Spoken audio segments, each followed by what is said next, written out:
Cartas de Cristo. A fé deve ser forte em todos os momentos. As hesitações são contraproducentes. Quando eu desço aos seus planos ou dimensões de consciência, vejo sérios buscadores da verdade elevarem-se durante algumas horas, alegremente contarem sua experiência para os outros e então, um pouco depois, duvidarem do que antes tinham certeza de ter recebido. Isso atrasa o processo de desenvolvimento espiritual. Esses momentos de dúvidas devem ser energicamente combatidos e superados por meio da meditação e oração, pois a dúvida corrói o que você conhece e acredita.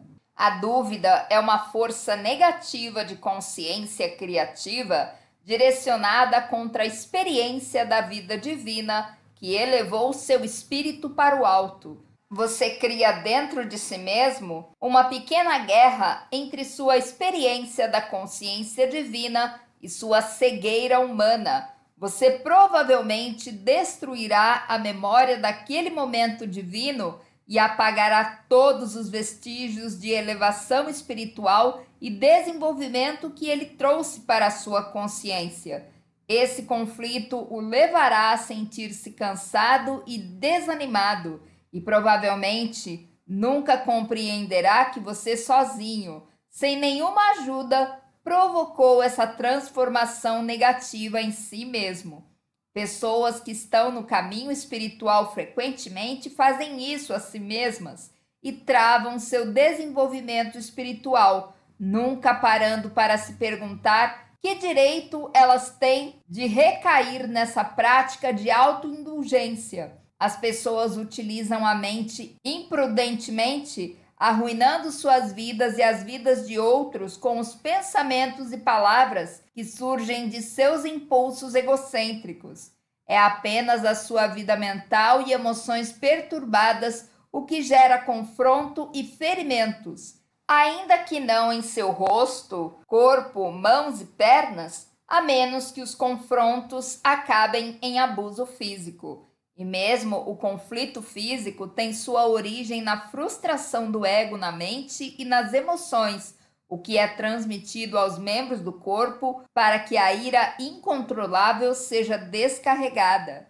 Dessa maneira, casamentos e amizades começam com alegria e terminam em tristeza e rejeição mútuas, pois as pessoas acham impossível canalizar seus impulsos egocêntricos para modos de expressão que preservem a vida e o amor. Pais e filhos expressam amor mútuo até os anos da adolescência. Então, o ódio entra em cena e azeda as relações quando os filhos se rebelam contra a autoridade e os pais reagem com um abuso autojustificado. Novamente, não há necessidade de tal conflito. Os pais devem compreender que cada geração luta para encontrar seu lugar no mundo adulto e para fazer as coisas de maneira mais inovadora do que os anciãos. Como jovens podem florescer se forem aprisionados a uma escravidão juvenil? O tempo em que os filhos se tornam jovens adultos é um tempo de crescimento para os pais, que devem então se preparar para a etapa seguinte de suas vidas, o uso mais inspirado de seus talentos latentes e depois a velhice, aceitando suas loucuras e erros passados, e por fim, uma transição pacífica para a luz eterna. Por que brigar? Por que lutar? As pessoas que estão totalmente controladas pelo ego lutam com unhas e dentes pelos seus direitos. As pessoas que estão espiritualmente maduras solucionam os problemas discutindo com empatia.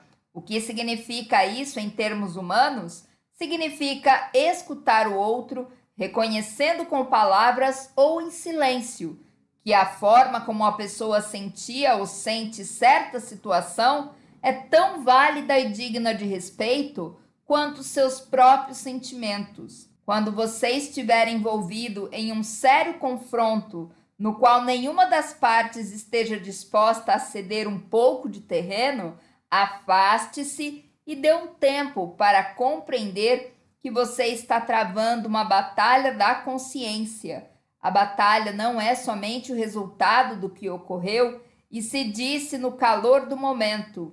O que realmente se passa é o resultado do que vocês são em consciência. Isso implica no contexto e história de cada um. O conflito surge da personalidade em si, do tipo de impulso egocêntrico que cada pessoa possui, das percepções básicas do que é certo ou errado, das atitudes que cada um normalmente tem em relação aos demais e para a vida em geral. Portanto, quando se envolver em um conflito, diga ao seu oponente que você quer fazer uma pausa e acalmar sua mente, a fim de poder escutar mais construtivamente. E então, seja sábio, recorra à consciência divina e peça a intervenção da consciência amorosa nessa situação. Tente entender e visualizar que ambos estão na luz da consciência divina, iguais na origem de sua alma e no destino, igualmente verdadeiros, humanos e únicos. Enquanto você não puder mergulhar plenamente nessa compreensão, nesse estado mental, ainda não estará preparado para permanecer na luz divina, para resolver amorosamente seus conflitos e seus sentimentos feridos. Então, volte ao seu adversário e sugira que cada um possa ter 5 ou 10 minutos para explicar seu ponto de vista clara e calmamente, sua percepção do que foi dito, do que realmente se trata a disputa, de como os sentimentos foram feridos, de como o assunto deveria ser resolvido. Deixe o outro falar primeiro e, novamente, entregue a situação à consciência divina. Se muitas acusações amargas forem feitas, tente acalmar seu próprio ego e permaneça absolutamente silencioso e calmo. Isso será de grande ajuda para o outro, pois ele sentirá que está sendo ouvido. Isso removerá o sentimento de frustração. Racionalmente, compreenda que você está ajudando seu oponente, mas não acredite que está sendo superior. Tente ao máximo ver até que ponto o que se está dizendo sobre você é verdadeiro. Seja o que for, se for válido, morda sua língua e aceite. Alegre-se, porque nesse instante você teve um momento de revelação de sua própria consciência humana, dando a você a oportunidade de livrar-se de uma faceta do impulso egocêntrico. A cada vez você poderá livrar-se um pouco mais do impulso egocêntrico, permitindo que sua alma tenha mais espaço para respirar e um controle mais ativo de sua personalidade. Você também aumentará suas frequências vibratórias de consciência e se sentirá um pouco mais iluminado em seu interior. Dessa maneira, você crescerá psicológica e espiritualmente.